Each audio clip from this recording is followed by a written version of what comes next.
Manoj home kitchen সকলোকে স্বাগতম জনাইছোঁ। আজি মই ৰঙালাওৰ শাক মই কিদৰে বনাওঁ আহকচোন। আজি বনাওঁ মই একেবাৰে ফ্ৰেছ ৰঙালাওৰ শাকখিনি ভালকৈ ছিঙি ল'লোঁ আৰু এতিয়া মই এইখিনি ভালদৰে বাছি ল'ম। আৰু এই শাকটো সকলোৰে প্ৰিয়নে? মোৰতো বহুত বেছি প্ৰিয়। মই বহুত ভাল পাওঁ এই শাক খাই পেলাই আৰু এইটো মই বহুত ধৰণে ৰেচিপি বনাওঁ। আজি মই ইয়াৰ এটা একেবাৰে সহজ আৰু চিম্পুল ৰেচিপি লৈ আহিছোঁ আপোনালোকৰ আগলৈ। আৰু আপোনালোকে যদি মৰম দিয়ে আৰু মৰম আৰু আশীৰ্বাদ দিব বুলি আশা ৰাখিছোঁ। আৰু এতিয়া মই এইখিনি এইদৰে ভালকৈ বাছি ল'ম, কাৰণ এইদৰে ভালকৈ বাচিলে তেতিয়া তাৰ যে কিবা ৰছীৰ নিচিনা ওলায় এইবোৰ নাথাকে আৰু শাকটো। আৰু মই এতিয়া এইখিনি এইদৰে কাটি ল'ম, বা কাটিও দিব পাৰে বা হাতেৰে ছিঙিও দিব পাৰে। আৰু এই মানে মই আজি যি ধৰণে বনাইছোঁ এই ধৰণেও বহুত টেষ্টি হয় আৰু বইল বহুত ভাল লাগে, বহুত ধৰণে খাব পাৰি এই ৰেচিপিটো। আৰু এতিয়া মই এই ধৰণে গোটেইখিনি কাটি ল'লোঁ। এয়া চাওক, মই ভালকৈ গোটেইখিনি কাটি মানে ধুই ল'ম। আৰু এতিয়া মই আলু অলপ স্কোৱাৰ টাইপৰ আলুখিনি কাটি পেলাই লৈ লৈছোঁ। এইখিনিও মই ধুই লৈছোঁ। এতিয়া কেৰাহীখন পাতি পেলাই অলপ মিঠাতেল দি দিছোঁ। মিঠাতেলখিনি অলপ গৰম হোৱাৰ পিছত মই প্ৰথমতে ইয়াত নহৰু দিছোঁ। কাটি থোৱা নহৰু অলপ বেছিকৈ দিছোঁ আৰু এইখিনি মই অলপ ভালকৈ ফ্ৰাই কৰি ল'ম। যদি মোৰ ভিডিঅ'বোৰ ভাল লাগে তেতিয়াহ'লে প্লিজ এটা লাইক আৰু কমেণ্ট কৰিব, আৰু যদি কিবা বেলেগ ভিডিঅ' লাগে তেতিয়াহ'লে কমেণ্ট কৰিব। আৰু এতিয়া মই সেইখিনি অলপ ফ্ৰাই হোৱাৰ পিছত মই পিঁয়াজ দিলোঁ। পিঁয়াজখিনি যেতিয়া অলপ ফ্ৰাই হৈ গ'ল তেতিয়া মই আলুখিনিও দি দিছোঁ। আৰু এতিয়া ফ্লেমটো মই হাই কৰি পেলাই, গেছৰ ফ্লেম হাই কৰি পেলাই মই ভালকৈ এইখিনি অলপ লৰাই ল'ম, মানে আলুখিনি অলপ ভালকৈ মই ভাজি ল'ম। আৰু তেতিয়া মানে কি হ'ব, অলপ টেষ্টি হয় আৰু খাবলৈ। আলুখিনি ভালকৈ ভাজি ল'লে ভাল লাগে খাবলৈ। আৰু এইখিনি মই সৰিয়হ আৰু কেঁচা জলকীয়া পিচিলোঁ। আৰু আজি মই বনাম সৰিয়হ দি পেলাই। আৰু ইয়াত মই মিলাই লৈছোঁ ধনিয়াৰ গুড়া, জিৰাৰ গুড়া আৰু হালধি গুড়ি। এইখিনি মই মিলাই ল'ম। আৰু এয়া চাওক, এইখিনি মই মিলাই লৈছোঁ। আৰু এইখিনি মোৰ পিচা জলকীয়া হয়, শুকান জলকীয়া মই পিচি থৈছিলোঁ। এইখিনি মিলাই পেলাই ইয়াত অলপ পানী দি দিছোঁ। তেতিয়া মানে কি হ'ব, শুকান মছলা যিখিনি এইখিনিও অলপ ফুলি যাবগৈ।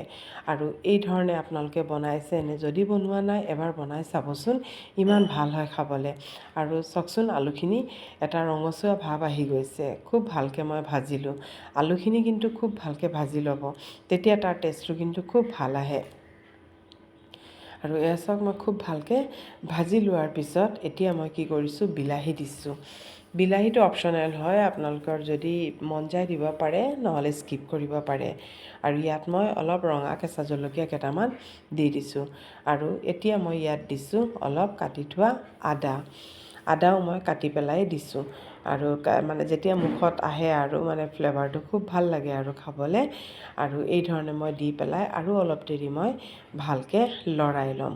তেতিয়া বিলাহীখিনিও অলপ ভালকৈ হেৰি হৈ যাব। আৰু এতিয়া যিখিনি মই মছলা বনাই থৈছিলোঁ এই মছলাখিনি ইয়াত মই দি দিম। দি পেলাই মই এইখিনি খুব ভালকৈ মিলাই ল'ম।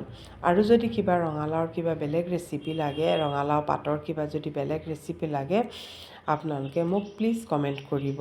মই যিমান পাৰোঁ চেষ্টা কৰিম ভাল এটা ৰেচিপি দিবলৈ। আৰু এতিয়া এইখিনিত মই অলপ শুকান যেন লাগিলে সেইকাৰণে মই ইয়াত অলপ পানী দি দিছোঁ। দি পেলাই এইখিনি মই ভালকৈ অলপ লৰাই ল'ম। আৰু এতিয়া দুখনমান তেজপাত দিছোঁ। এইটো ফ্লেভাৰৰ কাৰণে দিছোঁ। তেজপাত দিলেও ভাল লাগে, ইয়াৰ ফ্লেভাৰটো খুব ভাল আহে। আৰু এতিয়া মই অলপ দেৰি ঢাকি থৈ দিম। আৰু এইখিনি আধা কুক যেতিয়া হৈ গ'ল তেতিয়া মই অলপ পানী দিছোঁ। পানীটো দিওঁতে ভিডিঅ'টো বন্ধ হৈ গৈছিলে মোবাইলটো, সেইকাৰণে নুঠিলে ভিডিঅ'টো। আৰু ইয়াত অলপ পানী দি পেলাই এতিয়া পানী দি পেলাই মই এতিয়া অলপ দেৰি আৰু সিজাই লৈছোঁ। কাৰণ শাকখিনিতো আমি বেছি সিজাব নালাগিব। শাক সদায় আমি অলপ কম সিজাব লাগে, মানে বহুত দেৰিলৈকে সিজাব নালাগে, নহ'লে গ্ৰীণ শাকৰ মানে ভিটামিনখিনি অলপ উৰি যায়গৈ। সেইকাৰণে এইখিনি মই ভালকৈ আলুখিনি সিজাই লৈছোঁ। আলুখিনি যেতিয়া ভালকৈ সিজি যাব তেতিয়াহে মই শাকখিনি দি দিম। এয়া চাওক, আলুখিনি যেতিয়া ভালকৈ সিজি গ'ল তেতিয়া মই শাকখিনি দি দিলোঁ। আৰু এতিয়া মই অলপ দেৰি ভালকৈ এইখিনি মিক্স কৰি ল'ম। অলপ তল ওপৰ কৰি ল'ম আৰু তেতিয়া শাকখিনি সিজোঁতেও হেৰি হ'ব। অলপ তল ওপৰ কৰি পেলাই ভালকৈ লৰাই পেলাই এইখিনি মই আকৌ ঢাকি দিম। তেতিয়া শাকখিনিও আমাৰ সিজি যাবগৈ। আৰু এই ধৰণে এবাৰ বনাই চাবচোন, ইমান টেষ্টি হয় খাবলৈ। আৰু যদি আপোনালোকে মাছ ব্যৱহাৰ কৰে তেতিয়াহ'লে মাছো দিব পাৰে, এই সময়ত অলপ জোল দি পেলাই মাছো দিব পাৰে। আৰু চাওকচোন শাকখিনি সিজি পেলাই ইমান অকণমান হৈছে আৰু দিওঁতে শাকখিনি সিজি গ'ল। সেইকাৰণে আলুখিনি প্ৰথম সিজাই লৈ তাৰপিছত শাকখিনি দিলে তেতিয়া আৰু বেছি দেৰি গেছত বহাব নালাগে। আৰু এতিয়া মই এটা বউলত লৈছোঁ। কেনেকুৱা লাগিছে ভিডিঅ'টো প্লিজ কমেণ্ট কৰিব।